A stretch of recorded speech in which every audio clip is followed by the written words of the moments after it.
Welcome guys, मैं ज्योतिष आप सभी का हार्दिक अभिनंदन करता हूँ आशा 91 के यूट्यूब चैनल पर। गाइज कोशिश इतनी करनी चाहिए कि हारते हारते आप कब जीत जाएं आपको पता भी ना चले। तो गाइज आज का क्लास भी आपके लिए इंपॉर्टेंट होने वाला है, तो बिना देर के क्लास को करते हैं स्टार्ट। तो गाइज मैंने क्या क्या प्रश्न को लिख लिया। ये प्रश्न गाइज एग्जाम हॉल में पूछा गया।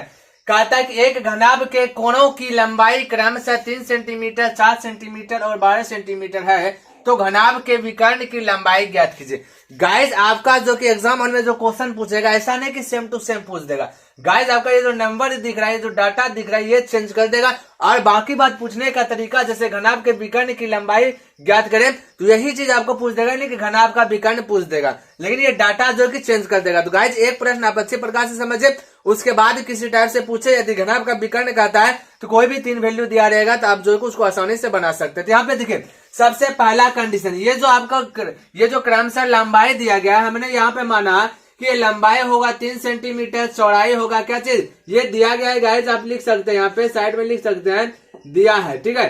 तो यहाँ पे गाइज लंबाई 3 सेंटीमीटर, चौड़ाई 4 सेंटीमीटर और ऊंचाई 12 सेंटीमीटर।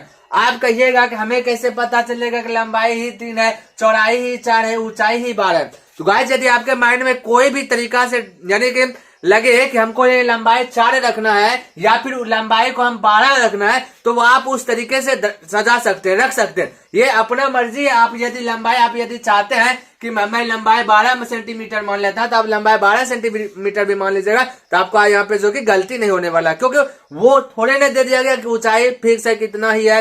तो गाइज यहाँ पे आप यदि उल्टा पुल्टा भी हो जाता है तो आपका जो है कि आंसर गलत नहीं होने वाला, क्योंकि ये देखिए घनाभ का विकर्ण कहता है कि रूट अंदर l square plus b square plus s square.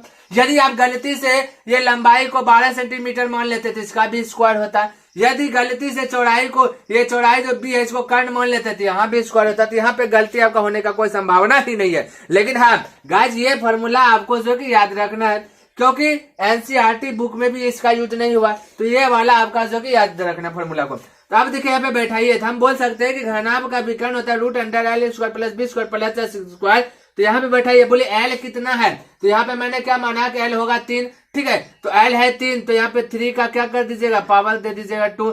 b यानी कि क्या बोले, चौड़ाई यहाँ पे लिख दिए 4 सेंटीमीटर, तो यहाँ पे लिख देते 4, यहाँ पे पावर 2, तो यहाँ पे पावर 2 दे दिए, प्लस h कितना है, एच गाइज आपका 12 है, तो यहाँ पे 12 पे क्या हो जाएगा, पावर हो जाएगा। बस अब इसको हल करना है और कुछ नहीं करना है। आपसे पूछा गया है कि घनाभ के विकर्ण की लंबाई ज्ञात करें, यानी घनाभ का विकर्ण क्या होता है। तो घनाभ का विकर्ण का ये फॉर्मूला होता है l square plus b square plus s square, ये रूट के अंदर है। क्लियर है, ये चीज आप याद रख लीजिए। अब बोलिए इसको बस सिर्फ हल करना है। 3 का स्क्वायर यानी 3 गुना 3 तो 9, प्लस 4 का स्क्वायर यानी 4 गुना 4 तो 16। ये स्क्वायर का मतलब होता है उसको 2 बार लिख करके गुना कीजिए, जिसपे स्क्वायर है उसी को 2 बार लिख करके गुना कीजिए।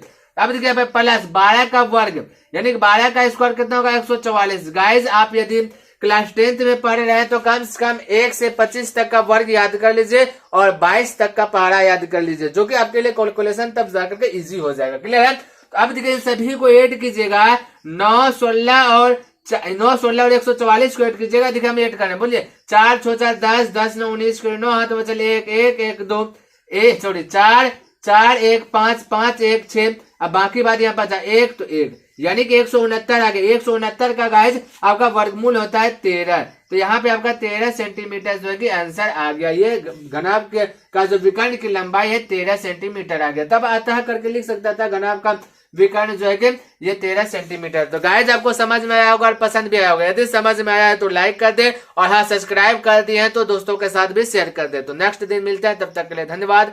जय हिंद, जय भारत।